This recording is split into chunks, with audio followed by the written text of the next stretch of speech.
some redecorating over here. And it's time for our panel. And I think it's best, I'm sitting here with 4 people, if we start with some introductions. So let's start on my right, your left, and see who we have in store for you. Yes, thanks, Daniel. My name is Thijs Veldhuizen. I live in Deventer, and I work at my employer called Slimstock. And I'm part of the development team there now for 2.5 years, I think. And I did both my bachelor and my master I did here at the University of Twente in the Industrial Engineering and Management program in the Production Logistics Management track, to be completely specific. Petra Hofman, assistant professor here at this beautiful University of Twente. I graduated Industry Engineering and Management in 2005 with a financial specialization. Currently working on research on risk management and purchasing, and giving classes, lectures for Industry Engineering and Management and IBA classes. So, nice combination. Okay. I'm Sandra Bronsvoort. I've studied business administration in my bachelor's, then industrial engineering in my master's, production and logistics management as well. Afterwards, I graduated at Schiphol, and now I'm working at ORTEC in my first job for 2.5 years now. And at ORTEC, we help companies with data and mathematics to improve their business processes. The broader sense of the word, with standard software, but myself, I work in the consultancy department. Yeah, I guess that's it for me. Okay, I'm Gerhold Runneboom. I already have a kind of a career behind me. I graduated in '94, then joined IBM. Did various roles, started as a developer, but moved up to project management, executive position, European roles. Came back to Benelux, so Belgium, Netherlands, and Luxembourg in 2017 to be part of the leadership team. And then September last year, I decided after 25 years to take a sabbatical. So that was my first career, and then let's see what the second career is going to be. Okay. We'll get back to career in a bit, but first let's start off with where it all started, with the UT.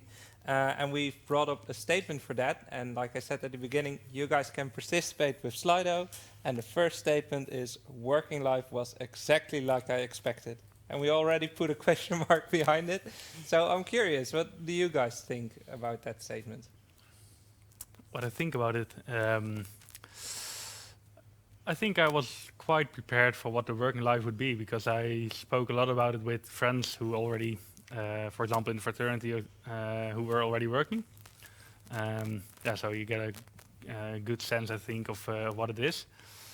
Yeah, but on the other hand, you get lots of surprises, of course. Yeah.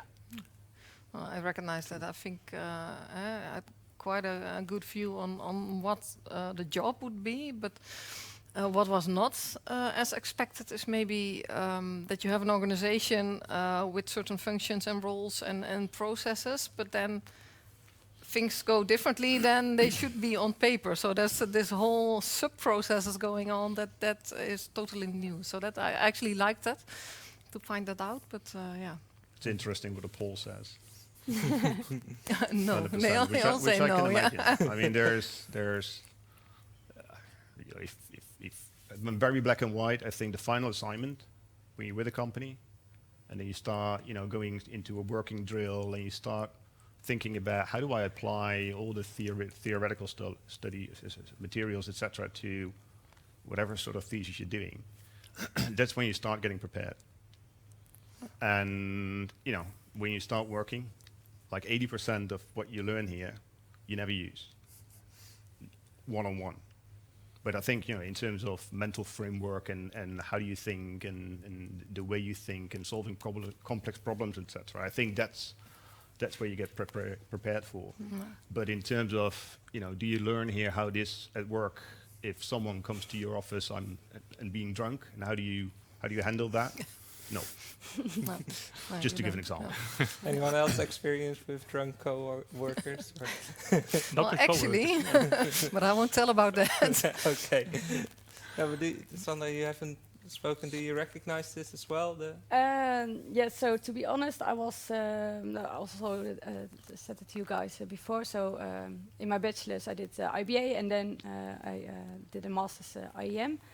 And well, that's 2 years, 1.5 year courses, and then you do your graduation thesis. And I was looking forward to the working life, but also I thought, yeah, now I mean I've learned everything, and now I'm going to do a boring day-to-day job. But I fully recognize what you were saying. Once you start working, that is where the learning really starts, in a very different way. But that is where you, start to develop yourself in a very different way. So, yeah. Maybe that was the most. That's what I found interesting. That you yourself don't change once you shift from just being a student to working life, because you're still you. You're still almost the same age, and there's still more that you don't know than what you do know. So I kind of expected this big game changer with now the real life starts or something like that, but that's not what it is. Real life is already there, and it's just, it changes in nuances around you, but you're still the same person. It doesn't feel completely different. No. Yeah, but that also occurs with your colleagues. At least that's being said when you have a lot of colleagues who also, I think, studied at the university. You all get why if the people don't change, why would then the environment change? Yeah. Because the people are still the people, and so that kind of culture, I think, can really be brought through your working life. Yeah. That really. I fully recognize that. On the other hand, that's one of the surprises I was thinking about is that when, at least as a student, you have this big idea of how companies work and how smooth everything would go and how well structured and organized, etc., and then you get in practice out in the open, and then It's never like that. it's never like that. And it's people doing really the best they can and really striving to do. But is that's the most it that well interesting. organized, or did you not know everything Yeah. at first, and then it looked only as But if? I think that's, maybe good to know. So if you start in a company, you're probably like, oh, I don't know anything, and what am I going to do? And then after some time, you realize everybody's just doing something, and it just works out fine. But so, and also I think when you just start at a company at your very first job, even in the first couple of weeks, you can already add a lot of value and bring new perspective. And so I think really from day one, you start developing yourself in another way, but also directly add value to the company. So don't be afraid for that, I'd say. There's a bit both the difficulty and I think the beauty of IEM. If you compare it with medicine, if you study medicine, you know what you're going to be. You know what your environment is going to be, and probably even do your final year in the hospital where you're going to work. In IEM, you can do anything. But once you do have a job, you're kind of a generalist, you could argue, but very easily you can connect the dots, and you blend in a way. And I think that's you got to find a way to handle the fact that you step into something that you don't know, but then you can, like you say, you can add value very fast. Yeah. Let's turn the question maybe around something that we were wondering about as a committee. If you guys would have to add a course to the curriculum, what would that be? How do you handle a drunken? Seems No, like a fun course. Whatever it is, it's applying things that you learn. Mm-hmm. Or maybe I was more thinking in the direction of I don't know what course directly, but more like doing courses with other disciplines, and really outside of the faculty. I think that would be most valuable to have, because that's real life. Mm-hmm. Or even maybe together with the University of Applied Sciences, or because yet again that's real life. Okay, so because in the program we do have some courses with other university studies, but also working with applied sciences would then be something that you're saying that could be interesting. Yeah, perhaps it could be at least insightful to, to see how things are going there and to work together on a project. I think also that's what the projects here do with solar team, etc. They also do it together with because that again is a realistic application, I think. Yeah, and I think that would also be, in addition to that, very valuable if, I think in IEM, we already do a very good job working on, real life projects with real companies. But I think you often do that with your own project team, which are all students. And indeed, it could be nice to work together with the University of Applied Sciences, but also maybe work together with a planner, someone that really schedules daily truck trips or whatever. Also learn how to explain all the fancy modeling you just built in AIMS or whatever tool you're using, and be able to explain that to the planner, like, okay, this is why we build it like this, and this is why your truck is sent to point A and not to point B. And I think at IEM we already do a pretty good job at that, but I think that is really valuable to really find a connection with the people that you are trying to help in your career afterwards. Okay. Gerhold, anything to add to this, the course? Well, we started obviously with well, I suspect that IEM today is a bit different from, let's say, 25, 26 years ago. So back then, I missed the connect with working environment, with what really happens in a corporation. There were some assignments that you did, and that's why I said, the final assignment was really where I could make the connect. Interesting. Let's have a look at the poll in the meantime. I think the no's are winning at the moment, and I think that's also what we discussed here at the table, or rather at the seating area. I thought there would be a table, but alas. But it doesn't mean it's bad. No, exactly. That's not necessarily a bad thing. No. It's like another learning experience, maybe. That's what I got from you guys. Yeah, I like that it's not. If everything is as expected, life gets boring, right? You need something that triggers you to think differently or to act differently as you. Then maybe this is a good moment to move on to the next statement that we've prepared, which is, the most important part to building a career is ... So the people at home can fill in one-word answers or a few-word answers. But let's make the rounds here again. Who has an idea? Well, I think I shouldn't be the one to answer this because we were just discussing in the hallway, and sometimes life just happens to you, and I often feel I did a lot of beautiful things, projects in the last 15 years or so, and it's not always like they were planned or very meticulously built. Or I know what I like and what I want to achieve, but maybe I would say don't be too strict in what you're aiming for. You guys recognize that? Well, first of all, for me, there's not one thing, and I talk from a 25 years corporate experience, right? That's different from when you start your own company. But I would say usual suspects are finding a sponsor, someone in the company that believes in you and helps you grow. It's not the same as a mentor, so someone that really helps you progress. Use the fact, if we're talking about people are graduating in the next couple of years, use the fact that you're young, you're creative, fresh mind. You can really do stuff that others can't do in a company because they are sort of already stuck, right? And I know because I've been 25 years. But from personal experience, I also think that accept failure, but be resilient. To give an example, as I mentioned, I started as a developer, right, which is not necessarily what you would do right after your study.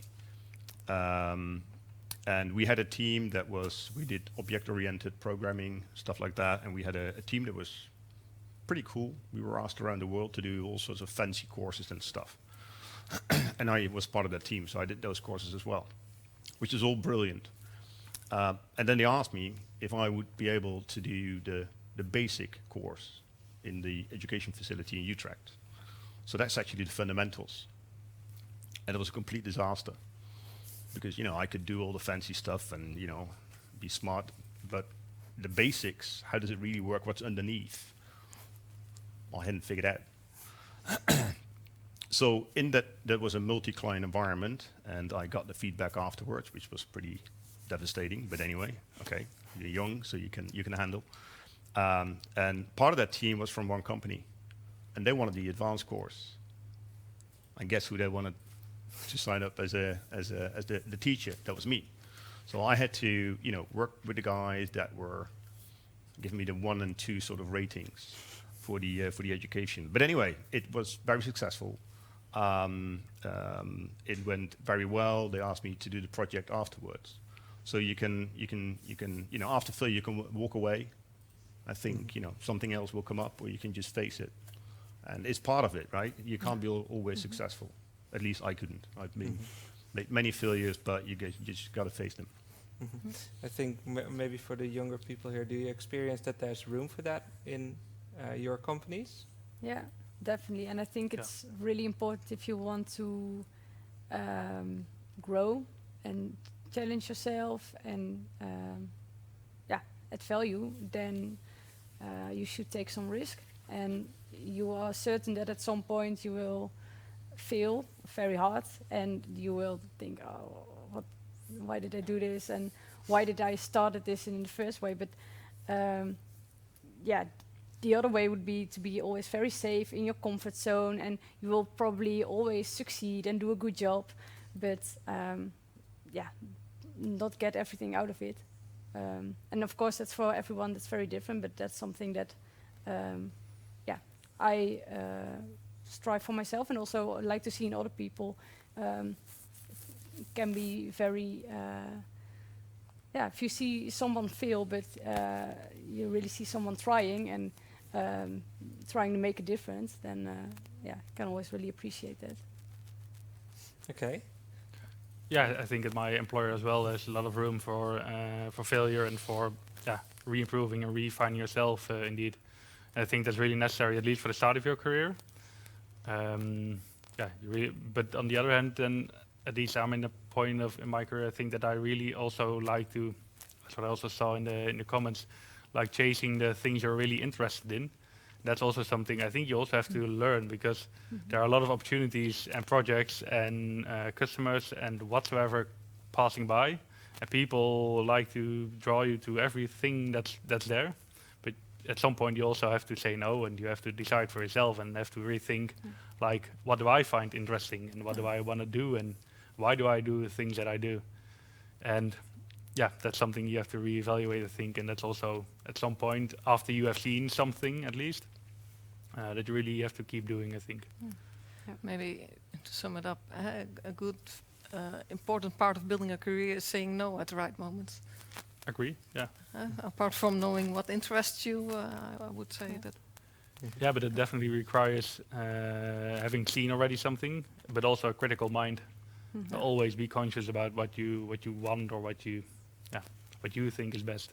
Yeah, and I think also later in your career probably, but especially in the beginning of your career, you will also do tasks or work on projects that are not your cup of tea, and you think, I really don't like this role. I don't like the work I'm doing at this moment. But that are also the moments where you start learning about yourself. Why don't I like this, and why did I like the other project more? And also in the roles and the projects that weren't perfect fit for you, that can be the projects where you learn most from. So I think in the beginning it's really important to figure that out, and after some time indeed be able to with confidence say, this is what I'm going to do and this is what I'm not going to do. So it's a bit of a balance, right? So it is saying no at some point, but it's also risk-taking. Yeah. Just try it. Maybe on the evaluating what you want to do, you mentioned you were doing a sabbatical right now towards your second career. Is that then also part of figuring out what do I think is fun to do and what is definitely. my second career is going to be something fun to do. Yeah, I enjoyed working for IBM, by the way, but it's just at some point it was enough. Yeah, definitely I want to do something either fun, meaningful, or some things that at the end of the day, or when I wake up, I can be very enthusiastic again.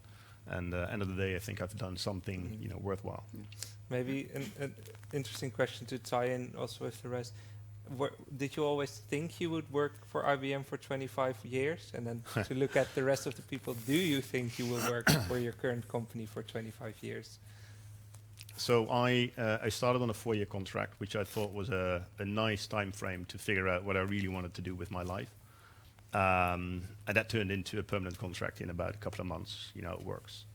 And then it just happens, like you mentioned, right? And so we don't have an entrepreneur here, but the good thing about a corporate environment is there are so many opportunities you can do, whether it's growing horizontally or vertically, or locally, or going international.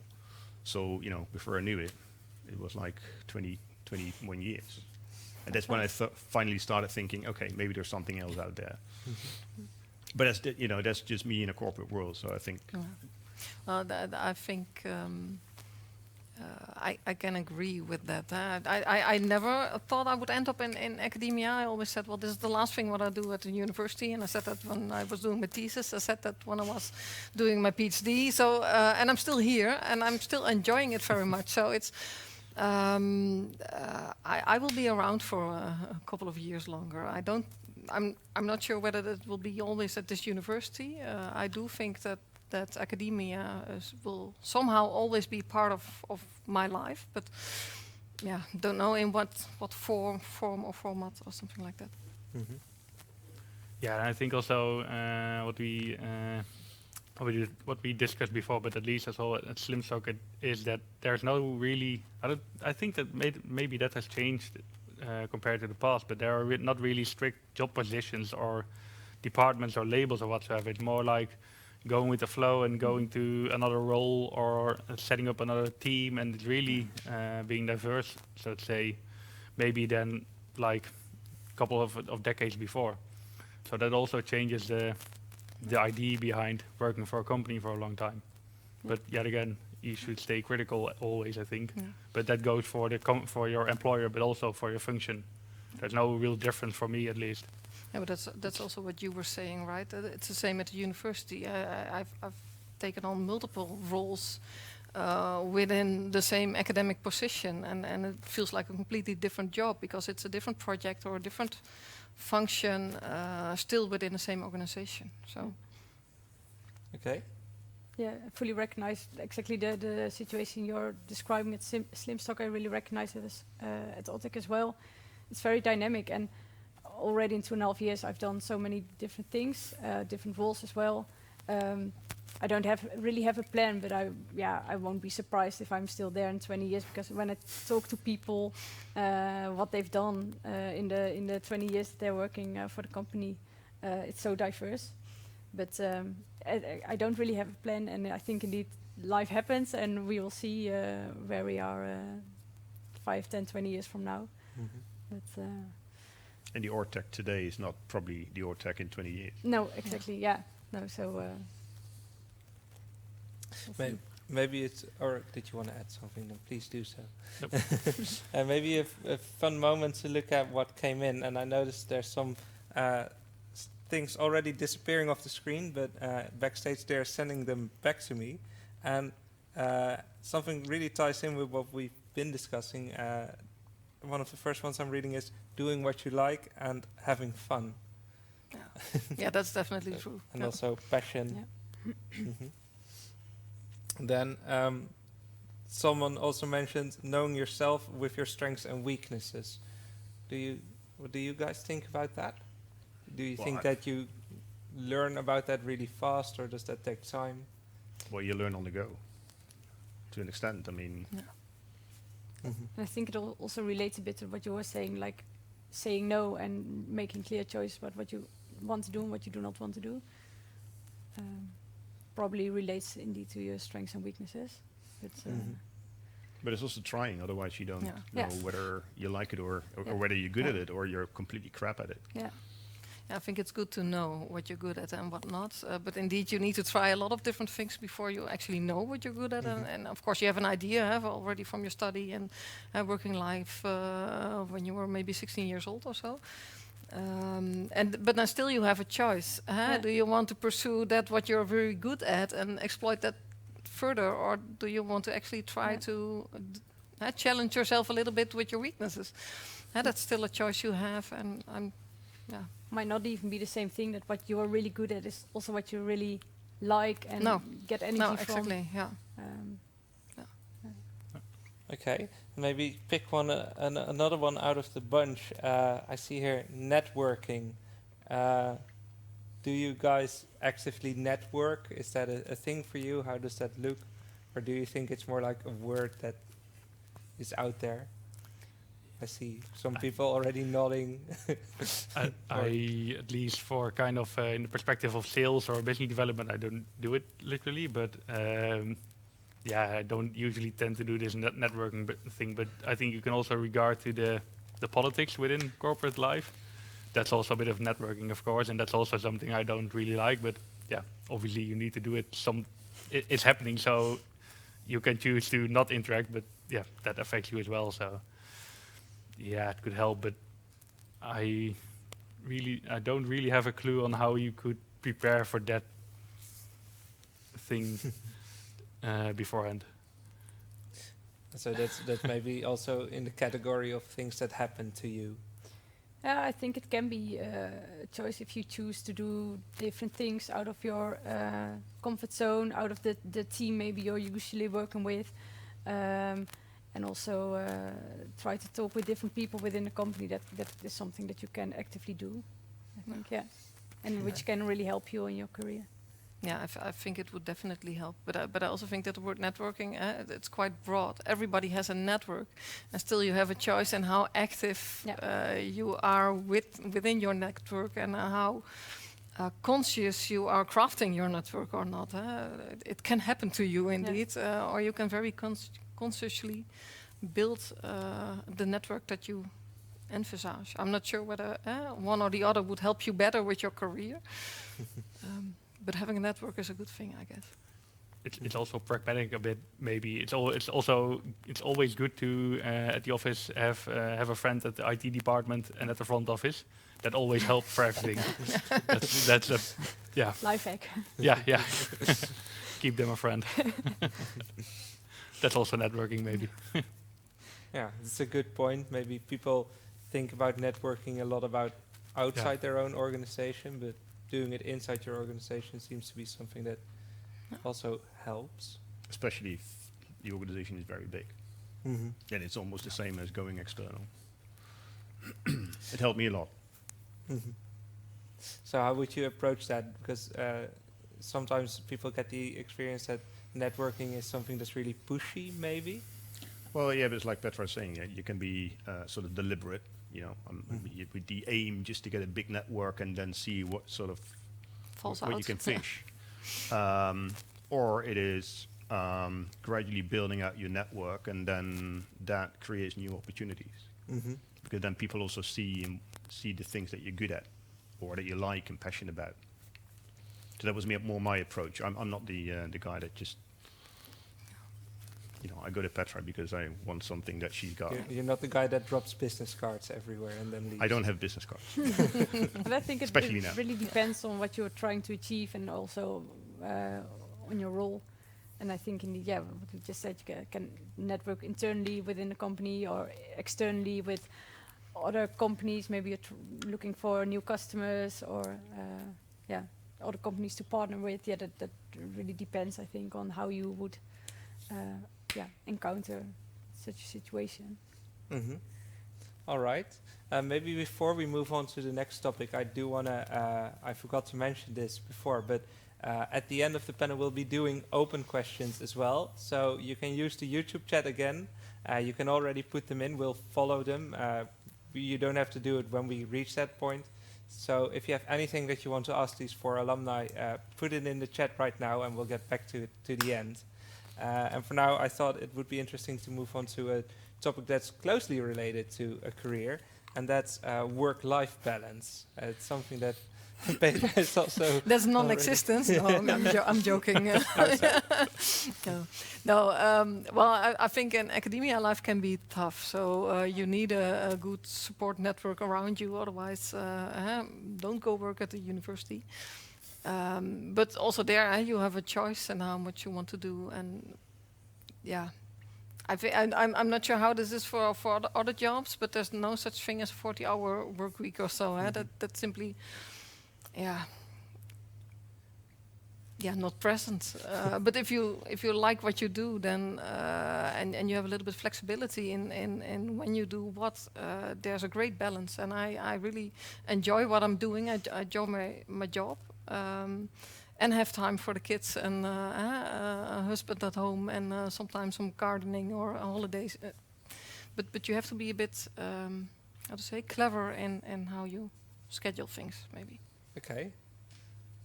That's then mostly for academia. Or do you guys think that could be generalized to? No, I the worked whole only world? 40 hours, not an hour more. No, of course, it's. So I would say it's first of all it's very personal, right? What's a balance for me is not a balance for you, and I also think it's kind of it's like a curve. If I look back at when I just started my professional career, and the things I was capable to do in terms of working in, and the priority setting versus today, I've got 3 kids, etc. You can imagine what sort of balance that gives. So I think that's the other thing. And the third thing I would say is not just work life, it's work.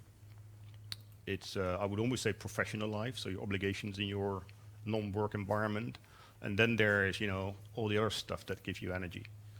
So for me, it's more like the 3 things, and there's got to be some sort of balance at some point. But it varies in time. For me, at least, it's varied in time. And I also think you need to choose what is most important to you. I remember when I started, I thought, well, I used to study 40 hours a week, but you never do. You think you do, and then you start go work, and you think, oh, that's about the same time and energy drain on your life, but it's not. So I think it's something you need to realize, that you can't have a very active social life, and you can't have 5 kids, and you can't have a very thriving career.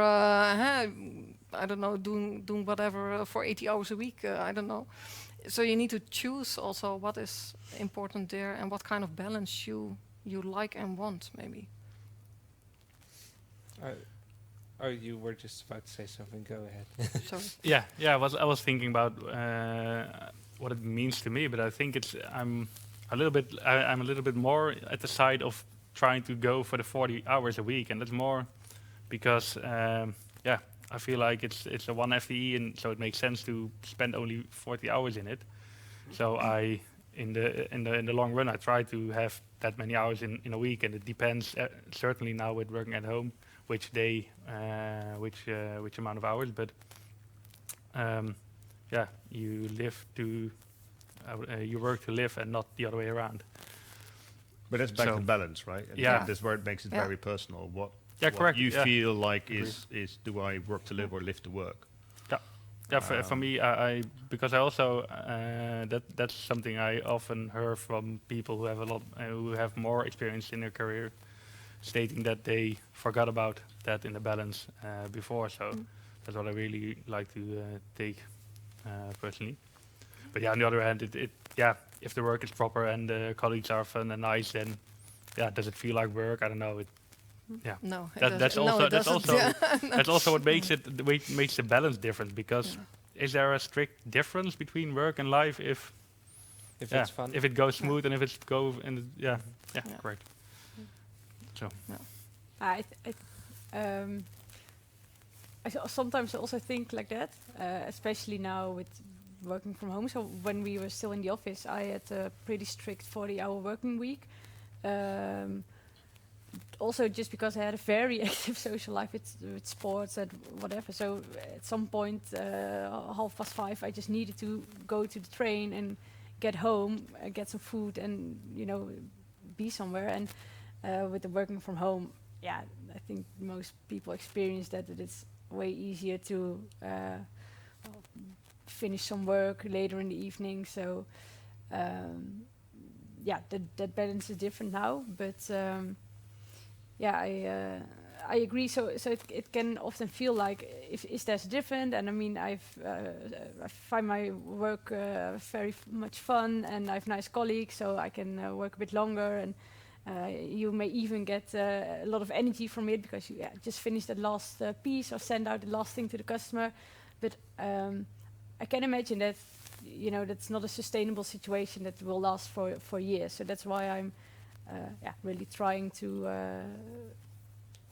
manage that, and that you're not at some point, because that's what you often hear, of course, that after 5 years people get burnt out because they thought it was so much fun to work 60 hours a week.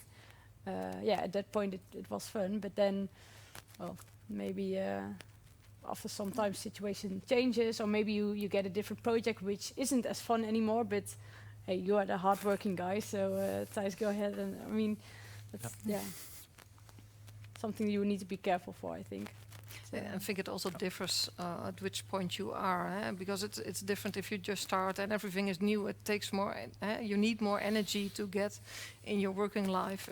If I need to give a class for the very first time and I need to prepare a lecture, it takes me way more time than if I have given that lecture for a couple of years already. Yeah. And indeed, if you have kids at home that somehow need to be brought to kindergarten or something like that, it's also different than if you do not, or if they can, cycle themselves. So I think for every moment in your career, this balance might turn out differently and more easy or difficult to achieve. Mm-hmm. Yeah, another perspective I'd like to add here is that also a friend of mine works at like a really large corporation, and he also has a lot of his spare time spending with colleagues, being in a sports team from his employer and being in this and that and going to the pub pre-corona. But yeah, does that make the balance, that also influences your balance if everything is related to the work, I think? I mean, that ties in what you were talking about with the professional obligations that are next to work. Is that kind of similar?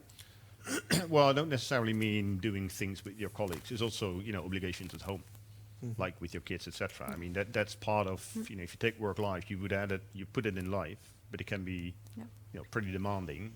And even though I love my kids, at some point it can be pretty difficult to combine things, right? So that's why I said combine the three things. In life, there's a difference between bringing your kids to kindergarten. Well, it's and just an going example. fishing, It's just for an example. example. It's just life is not just all fun, and therefore it's different from work. Yeah. That was more my point. I think in terms of the working hours, I would argue that, especially now with a lot of working from home, it's not so much making more hours, it's being flexible, but giving clarity. So if you join a company, they love it when I come to you and you fix my problem, and you just get it done. And it doesn't necessarily mean that you have to work 60 hours, but it might mean that I ask you to do something on a Saturday. And then you take off the Friday or whatever, right? So I think it's being smart with your time, and whether then you enjoy doing 60 hours or 40, or you're very smart and do 30 hours and everybody thinks you do 40. I think that's very personal. But like you say, you got to protect yourself to a certain extent. But clarity can help, but people like it when you're flexible. Yeah, and maybe to dive into what you were talking about with having a social circle from your work as well. It was in a bigger company. Now you work for IBM, which to say that's a big company is an understatement maybe. Is that also present there, and is it maybe in ORTEC and the university also a thing? And do you actively participate, or do you choose not to? Yeah, we have a very active social events committee with a lot of colleagues joining every a lot of activities. So pre-COVID, there was some time that I at least one times a week in the evening I had an activity with colleagues, but that certainly didn't feel like working time. And for me, that was also important to consider when applying for a job. I mean, as a student, going to work for your first job, it can be a big step, but if you choose a company where there's, I mean, if you like it, but where there's a lot of possibility at least to do fun things and social things with your colleagues, yeah, for me that really helps to, you know, still have that active social life next to the working life. So yeah, and for me it doesn't feel like work at all, just like free time and fun. But there are also colleagues who yeah, don't go to these events because yeah, I mean I've worked now and then I will spend another 3 hours with my colleagues. No, I just go home and spend time with my own friends, and that's I can also yeah, understand that. I think it differs for everyone.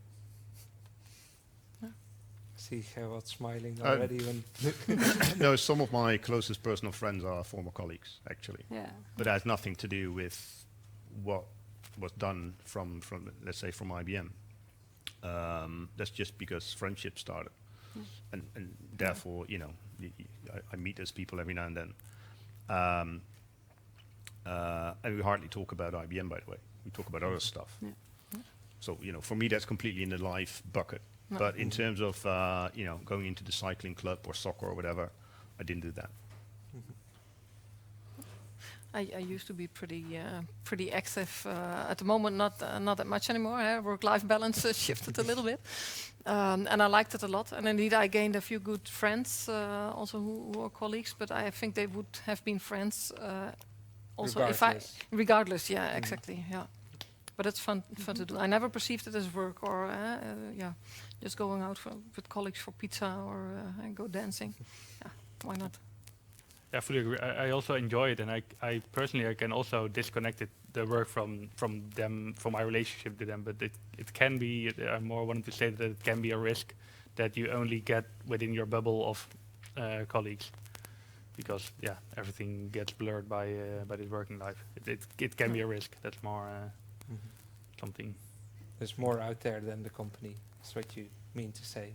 Yeah, correct. Yeah, don't fall for the easiness maybe to do only do things within the boundaries of the company.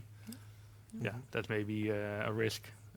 If moving away to a city, you hardly know people, and then it can feel easy to do everything within that company if all is present. Yeah, so it's good to be aware of that risk maybe. Okay, I think maybe it's time for another statement, and Julian is on it. Thank you, Julian. Working with data is better than working with your intuition. We, as a committee, thought this would be interesting to discuss, as we have some people that work for data companies, and obviously the university is very involved in this as well. Yeah, what do you guys think? Do you have like policies from the company that you have to say something specific here, or Have to check maybe. No, I think it's more. I do see it more as that a data is the prerequisite and kind of the first stage when making a decision. But it can hardly, at least what I've seen, it can hardly be the last stage, because you always have to have this intuition that's also being fueled again by having more data and having more correct data. But yeah, data in itself is not better. I disagree with the statement if it's said to be better. Yeah. I would say it's an impossible question, but now obviously we work with data a lot. You somehow need to show what is happening.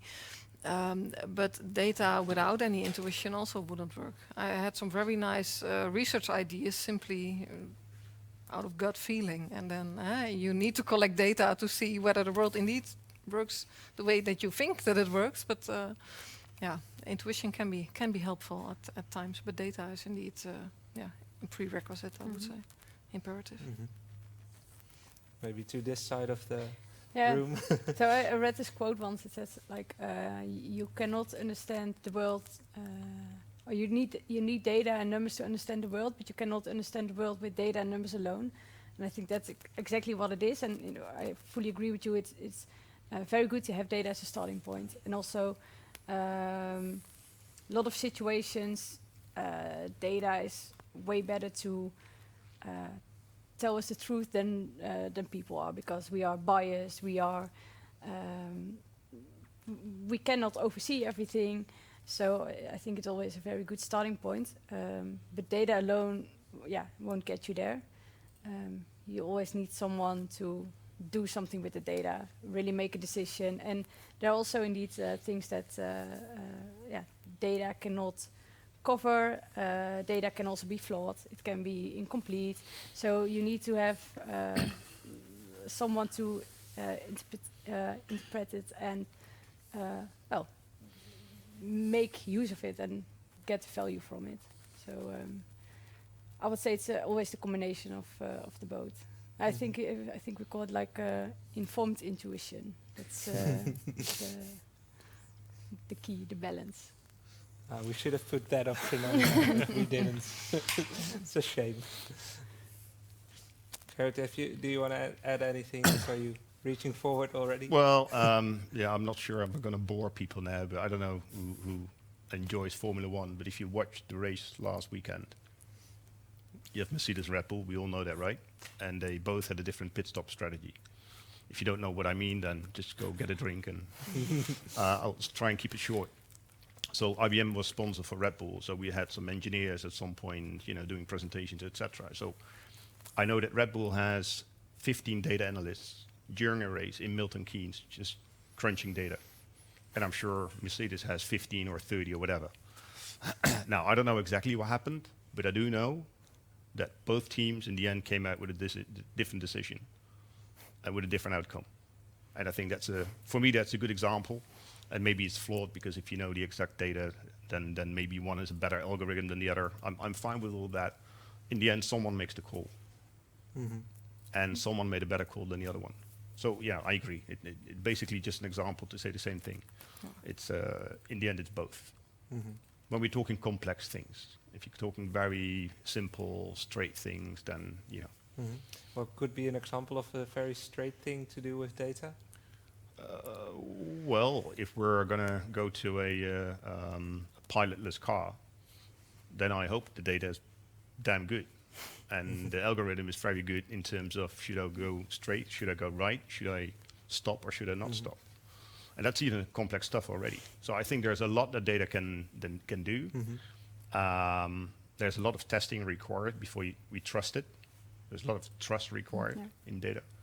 But some things, they're still intuition.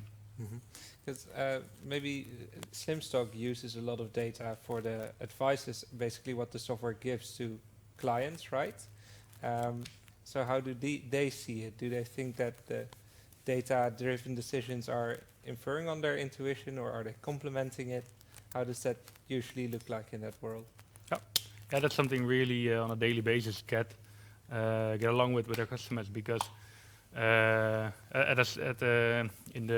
all the phases of an implementation, for example, we start at the most basic level and we get more detailed, but we at many stages we do like confirmation sessions with customers, and we really start with the basic figures, like in your data set we find the stock value of 10 million euros, and then we get the people in their nodding vibe, and then we get them along that they trust the data, and then we can get deeper at every stage, going into the more advanced forecasting methods or in the inventory calculations. So really like to really teach them how it works at a level that they can understand, but also for them to get comfortable with the data, and also not having it a black box, but that we are able to explain how it works, because that gets the trust. And it also leads to nice things, because we also it's always a nice anecdote, I think, because at one customer at a retailer, they wanted to do this on group level, analyze seasonal patterns within the sales. So analyze on a month level, for example, how the sales cycle went throughout the year, and they wanted to group that on a product group level, but didn't really find why it didn't work for the specific product group of climate control. But when we dived into the climate control product group, we find out that it consisted of air conditioning and heating systems. And yeah, is it complex? Is it easy? I don't know. But it's really a nice thing that, yeah, it's the same data point and, yeah, completely different meaning for this purpose. Yeah. So yeah, intuition already, that's really going hand in hand, I think.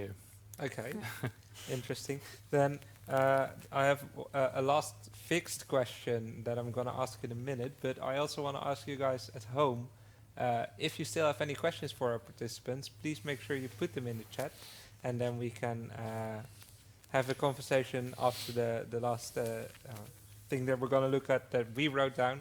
But I think what you can write down is way more interesting than we can think of as a committee. So feel free to do that. And in the meantime, I wanted to do a round of sorts. What is going to be the next big thing in your field in the upcoming years? What should we be looking out for, and where can we possibly find it to read more about it? Maybe someone already has something exciting to talk about?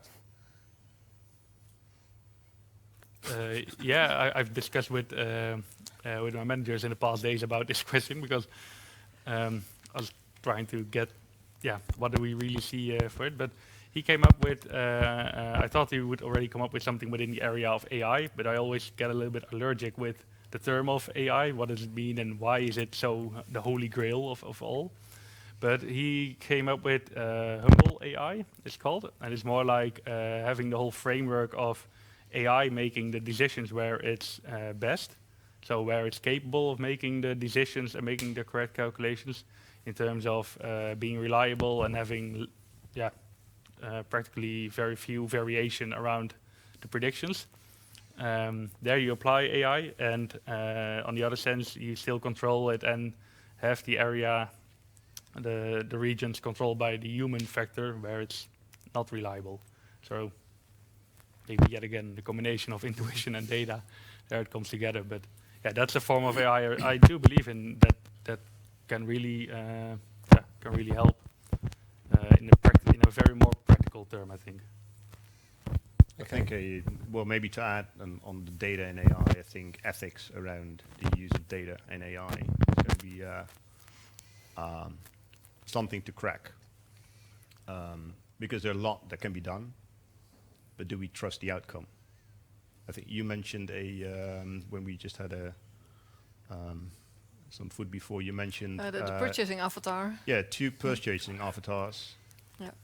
Sort of doing a purchase together. Negotiating together for you. Huh? Right. Yeah. So even if it's possible, do you want it? Do you trust it? Do you trust the outcome? Can you track back the integrity of how a decision was made? So I think ethics, apart from data privacy, I think ethics will be on that topic at least a big thing.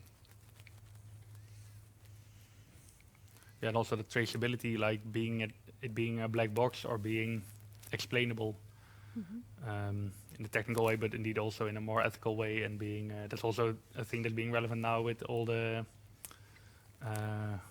it's a Dutch word, the toeslagenaffaire.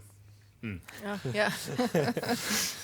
The refund kind of thing is going on in all politics. One of our tax systems, at least. Yeah, tax rebate system that's having.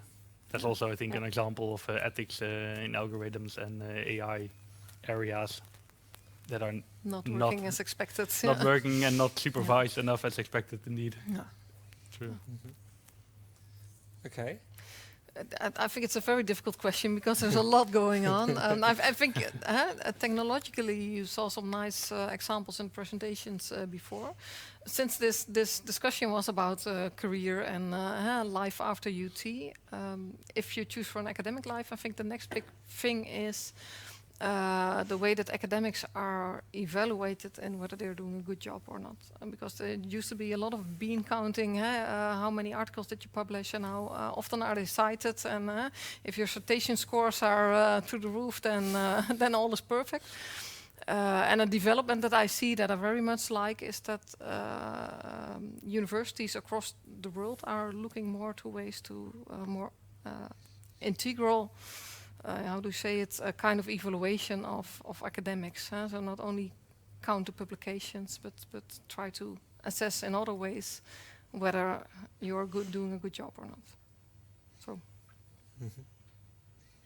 Interesting. It's Yeah. more a specific thing, though.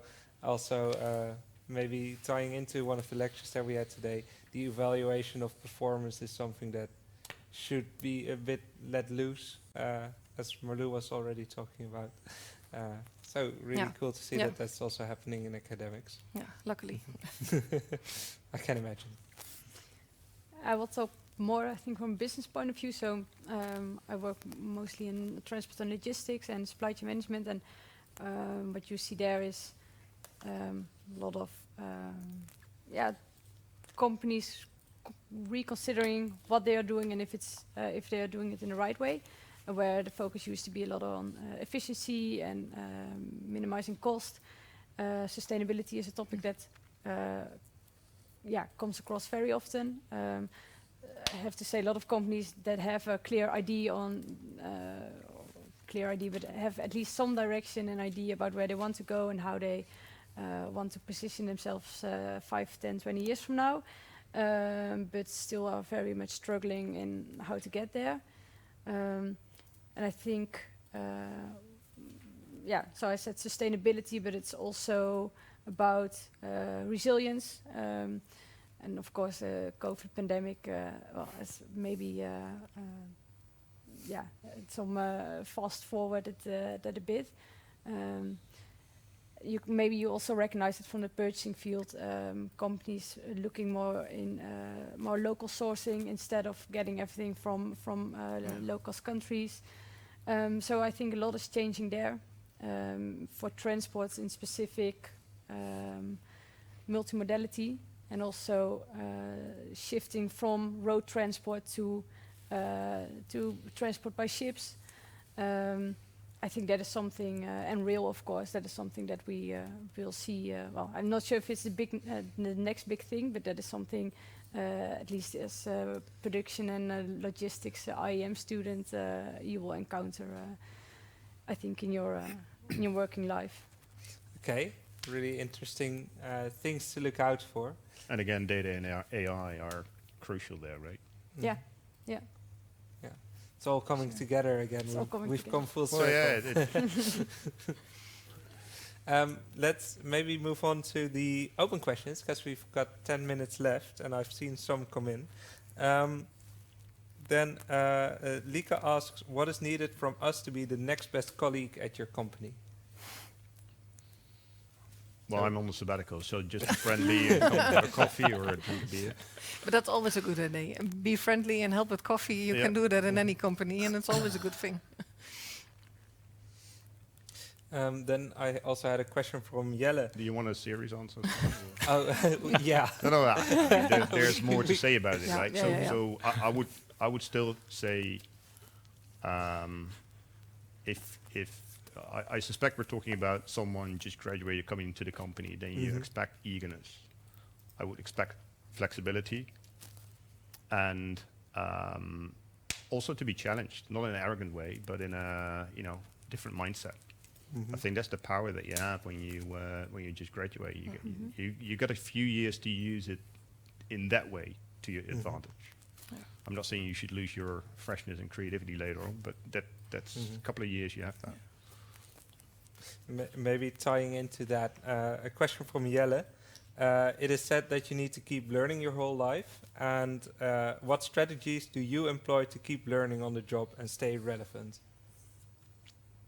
Try to stay curious, I would say. And if you try to stay curious. Okay. So I'm still constantly amazed by what people are doing, how processes are, working or not working. I think if you stay amazed from what you are doing, what you're seeing, and what you're experiencing, would be nice.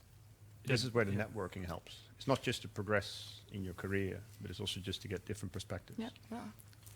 And don't think too low of yourself just Yeah. because you're starting or that you don't have experience or whatsoever. Think about yet again the Dutch word Pippi Langkous. Like I've never done it before, so I think I'm able to do it. Yeah. Yeah. That's really something that you don't that you shouldn't forget. Maybe that ties into the previous question a little bit as well. Take an interest in other people in your company. What are they doing? Why are they doing what they're doing? It helps you learn. Yeah, for me it's also indeed in taking on different projects, different roles, different responsibilities. And it can also be indeed, there will be some point that you think, oh, the thing I'm doing now doesn't make any sense and I don't like it, but that's also, it keeps you challenged and you will, if you do new things, for me that's at least really important, do different things, do new things, that will always give you new experiences and therefore help you grow and learn. Okay, then another question, this one coming from Peter. Could you advise certain steps that you can or should undertake in order to discover and determine your personal career starting position? It's a mouthful, but how do you approach your starting position when you just graduated or about to graduate? Just start somewhere. I think we just briefly discussed before, like people, including myself maybe before, but students they want to think through their entire career, like, oh, I will start there, and then after some time I will move to that company, and I will do this and this and this. But if it feels good, if you think this is a nice company, I like them, they like me, it sounds like a cool job, nice project, just do it, just start, give it some years and decide if that's a job for you or not, and then you can always move on. I mean, for me it felt like a very big thing to take on my first job. And then my mom said, like, yeah, whatever, it's not like you're going to marry someone, if you don't like it, you move on to another job. And I was like, oh yeah, that's actually true. So, okay, let's just do it. And yeah. I think that's actually one of the benefits from our IBA and IEM programs. You're quite broadly educated. And as you were saying in the beginning, you start somewhere, but you can end up somewhere completely differently because you follow the path that you liked. You just start, and if you see something that interests you, then go do something else, go do that. Yeah. And if you learned that something was not nice, then also leave. You will always, at some point, end up at a position or a function that might not be the place for you, and then just leave and go do something else. Yeah. And that's the same with the starting position. Just start, and you can always change, and nothing is set in stone. Yeah. And in terms of what role or what position you would like, you maybe a bit of advice would really be to be active at some associations during your study time, because then you really have this playground where it's all safe, but where you can really already experience real life dynamics and get ahead of some failures you will experience otherwise a bit later. And also you can get experience in what roles you prefer and which not. So that could also be already helpful to give you a little bit of a head start. It shouldn't be over-evaluated, I think, but it's at least a little bit of a head start, maybe. Maybe a question tying into this a bit is from Jitske, and she's asking, what was the most important thing you learned while studying, and was it within or outside of your study? My answer is outside. Yeah. Can you give an example of it? Was it in an association or? Yeah, I think I would rephrase a little bit, because it's really a prerequisite, of course, that you get everything outside of the study program that's obvious, and sometimes people tend to forget why they are here. But on the other hand, if I look what skills, maybe like having planning, really having real responsibility instead of failing or succeeding a course, but real responsibility for a group of people that even are your friends, that really takes already quite something. So yeah, in a more broader sense, I would say outside, but yeah, of course, you're here to study and to gain some knowledge, and that's for my particular position also still useful, but yeah, that's not always the case, of course. But Any other remarks on this? Was this the same 25 years ago, or? As I said, it's you get trained in I would say in a way of thinking in not being afraid of complex things you don't understand per se, and then typically we're all very analytical, which helps to a certain extent. It doesn't help in other things, but I think that's the thing that I take away. Yeah, for me it was inside my studies.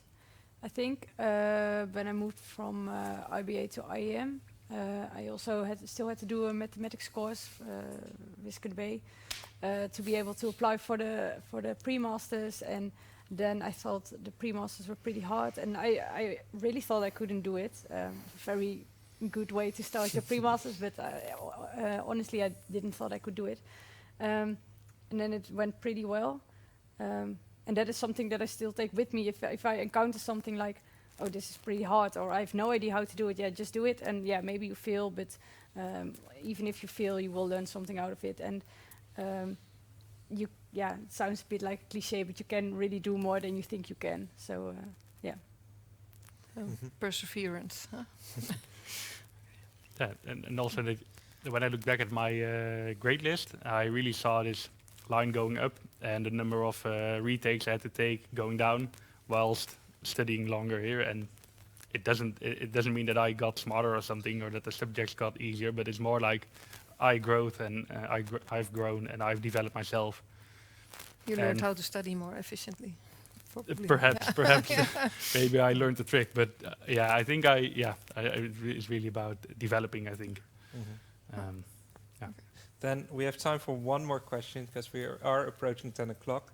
But I think it's a really nice one if we could answer it shortly, or at least try. It's from Dan. Dan asks, if you could give your student self one piece of advice about working life, what would it be? Your student self about working life. Like you step in a time machine, you get back to that person that walks onto the campus for the first time. It's almost opposite to say no every now and then. I mean, just take opportunities when they arise. And then, of course, you gotta at some point maybe say no, but don't be afraid. I would say the same, actually. Don't be afraid to try. Okay.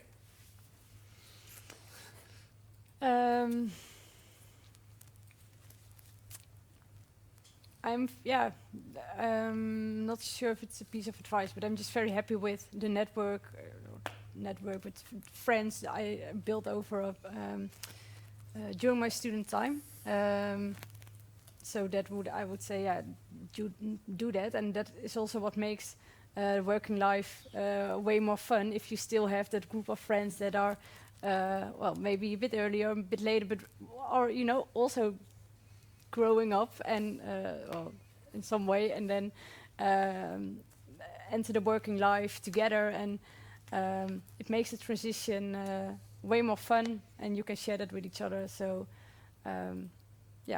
invest in that network and spend a lot of time with your friends. And your piece of advice before they turn off the lights? Yeah.